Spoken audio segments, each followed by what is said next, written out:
She stole people's beauty, but you won't believe what happened next. You would have never believed that this young beautiful girl on the screen is actually 108 years old. She stole people's beauty and youth, converting all their age into herself. But what happens will shock you. This story will teach you a valuable lesson.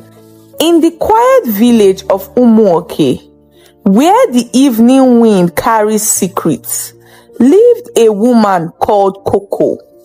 Her age was a mystery, but everyone whispered that she had crossed her 100th year. And yet, she looked no older than 25. Skin as smooth as silk, lips full and pink, waist still curved like a river bend. Her eyes had no crow's feet. Her laugh bore no cracks. Her hands steady, soft, graceful, too soft, too untouchable by time. But no one asked, not because they didn't wonder. They did. They wondered every time she walked past, hips swaying softly, her curly hair glistening under the sun like it was mixed with gold. They wondered when she danced at weddings, her energy matching the youngest of girls. They wondered when she wore tight wrappers with a boldness no old woman should have, and how her face never aged, year after year, season after season. But they never asked, because those who got too curious either left looking older than their mothers or didn't live at all. And so people smiled politely, bowed slightly, and called her Mama Koko.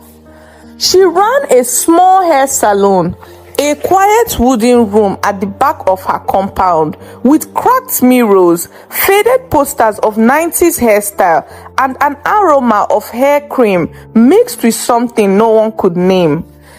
Every young woman who visited came out looking more beautiful, their edges laid perfectly, their braids tight and neat, their glow undeniable. But days later, something would change. They would get tired, their bones will ache, their skin will dull. Some developed gray strands, others just disappeared from the village, entirely never to be seen again. If you were lucky in her hands, you would roam the village looking 60 years older than your age, with wrinkled skin and aching bone. And the unlucky ones in her hands were just rendered dead, as all their energy and life source youth were sucked out of them with no mercy. People whispered, but only when the wind was loud enough to carry their voice far away from Koko's wall. What the villagers didn't know, what they didn't dare to believe, was that Koko wasn't using beauty secrets or special screams. She was draining their youth. The source of her power was hair.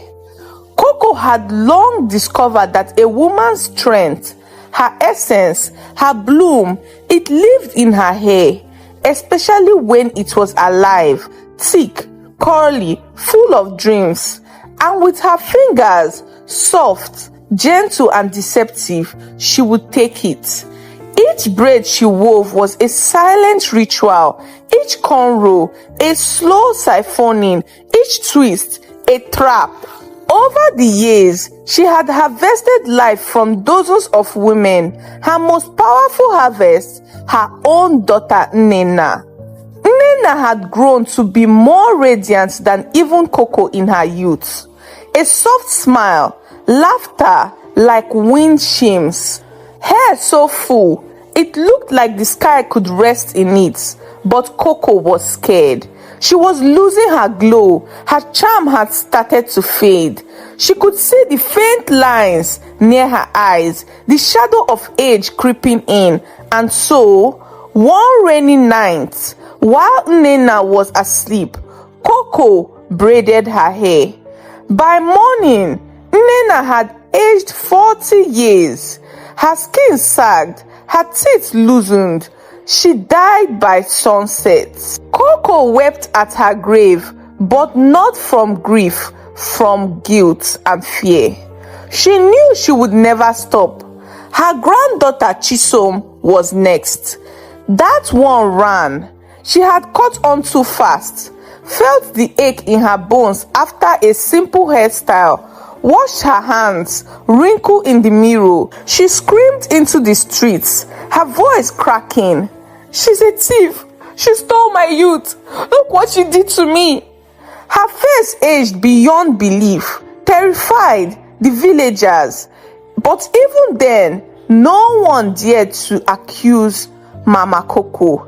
Chisum was sent away in silence. Then came Ada, 17 years old. A glow to her skin, like sunlight, kissed it directly. Hair so thick and full, it seemed a breeze could lift it like a crown. Her smile could light a dark room. Her laughter could heal wounds. Ada wasn't like the other girls. Most of the village girls spent their days gossiping, visiting herbalists, and attending traditional ceremonies. But Ada was different. She loved books. She read old stories about places beyond the hills and rivers of Umuoke. She believed in dreams that stretched farther than the nearest market square. Ada even ran a small library at the edge of the village.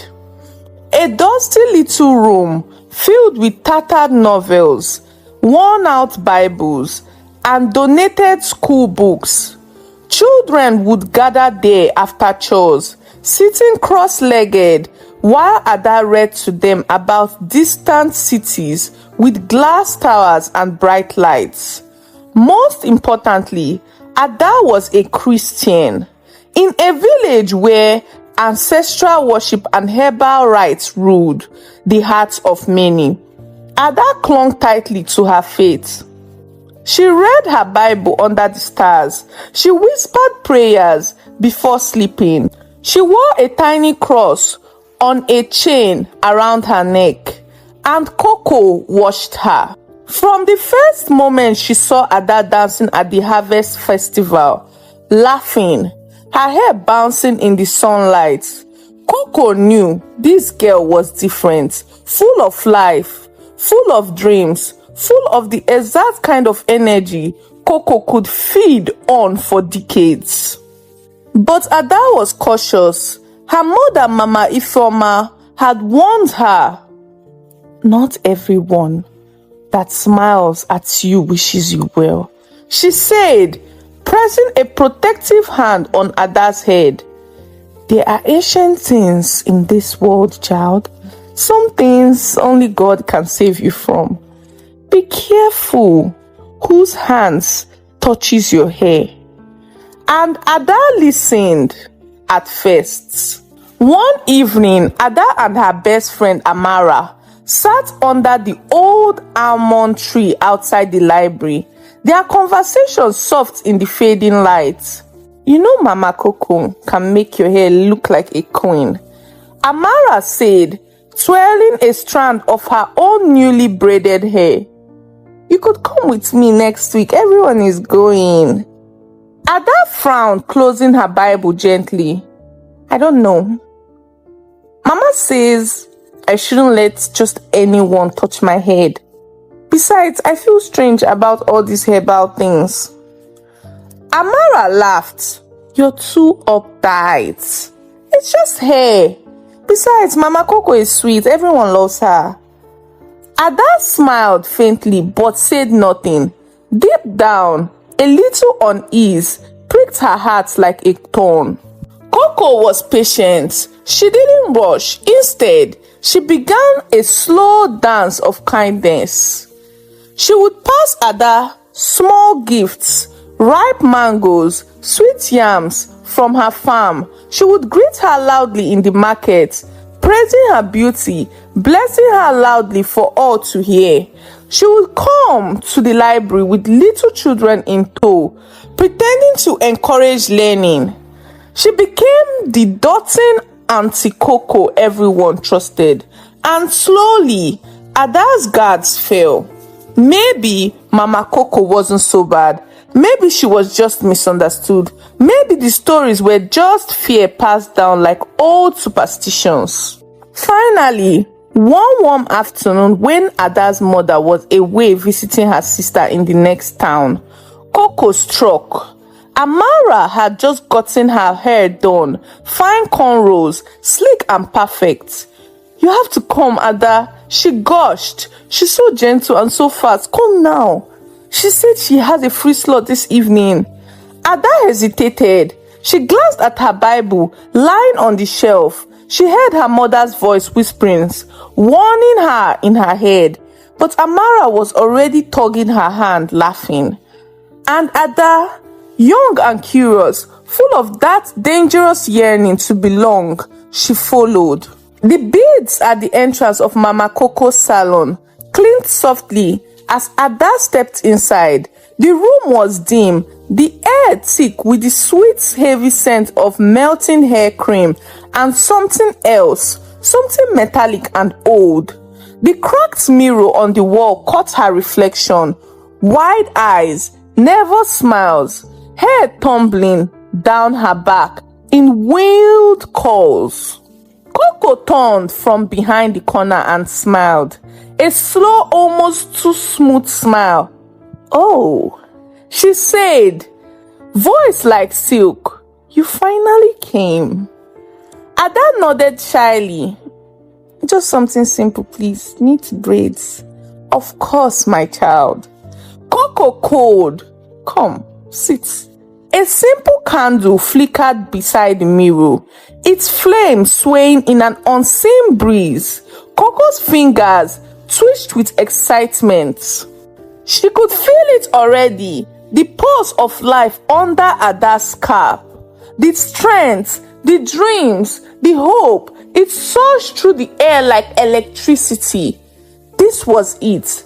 This was the harvest that would sustain her for another 100 years.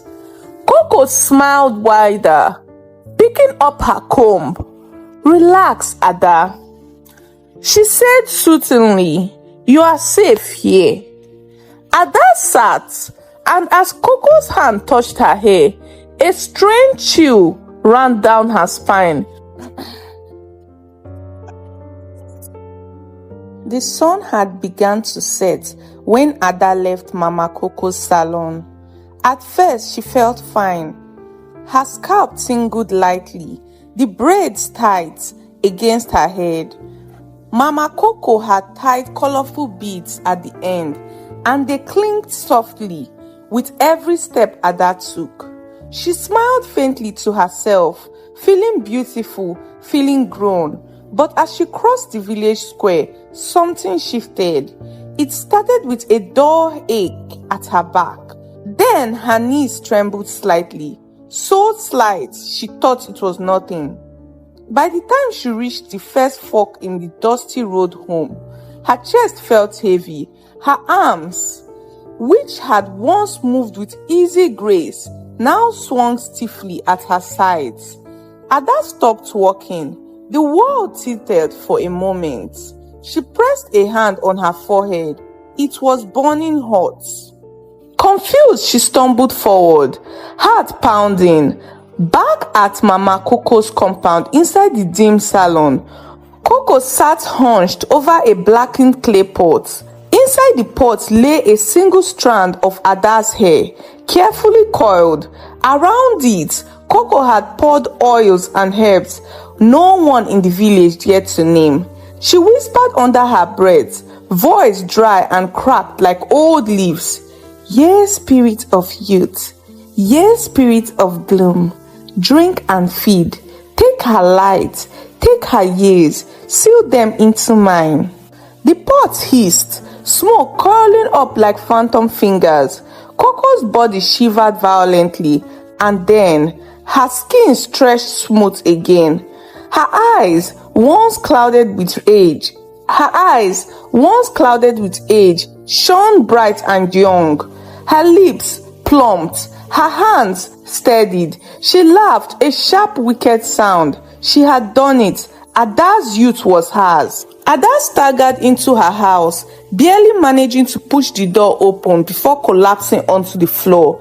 Her bones felt too heavy for her skin. Her hair, which had been full and soft, now felt dry, brittle at the touch. Her once bright skin seemed to lose its glow by the second, as if an invisible hand was wiping away all the beauty she had carried. Tears welled up in her eyes. "Mommy," she whispered hoarsely, but there was no answer. Her mother was still away. Panic set in. She crawled towards the table where her Bible sat, but her fingers trembled so badly she couldn't grip it. "I should have listened," she sobbed. "Oh God, I should have listened." Desperate, she pulled herself to her feet, swaying like a newborn lamb. Maybe Amara could help. Maybe Amara would know what to do. She didn't even finish the thought before dragging herself out the door. Amara's house was just 2 compounds away. Ada stumbled there, nearly falling twice. Villagers she passed barely recognizing her. They only saw a figure, bent and frail, an old woman in a young girl's clothes. She banged weakly on Amara's door. "Amara, please open the door, help me." The door creaked open. Amara appeared, but Ada gasped. Amara was no better. Her hair had thinned to wisp. Her cheeks had sunken in. Her back bent under an invisible weight. She looked 50 years older in just a few hours. "Ada?" Amara whispered, her voice hollow and broken. "It's too late." Ada collapsed into her arms, sobbing.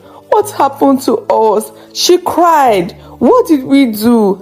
Amara's tears streamed down her own wrinkled face. "Mama Koko," she whispered. "She took it. She took everything."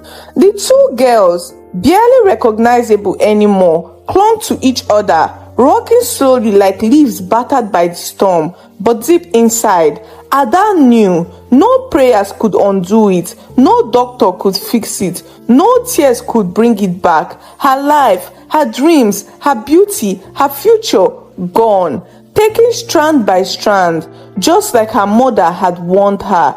If only she had obeyed, if only she had stayed away, if only she had listened. Back in her compound, Mama Koko sat before the mirror, admiring her reflection. Her youth was restored, her cheeks glowed, her waist curved again. Ada's death was whispered about in the village for a few days. A tragedy, they said, a mystery they muttered, but no one dared say more. No one spoke of Mama Koko. No one mentioned the salon. Fear had sealed their mouths tighter than grief ever could. Life in Umueke moved on as it always did. New harvest, new marriages, new babies, new olds. The old secrets stayed buried under the dust and the mango trees. And Mama Koko, she thrived. Her skin glowed even brighter now. She still lived in the same weathered compound at the edge of the village. She still ran her little salon, and every so often, when a girl wandered into Umueke, full of dreams and life, she would smile so swiftly and call unto them, "Come, my child." She would say with a voice like honey, "Let me make you beautiful." And somewhere deep in the village winds, if you listen carefully, you could still hear Ada's voice, faint and broken, whispering a warning that came too late. Don't let her touch your hair. But only few ever listened. And Mama Koko, she is still there, still beautiful, still waiting for her next victim.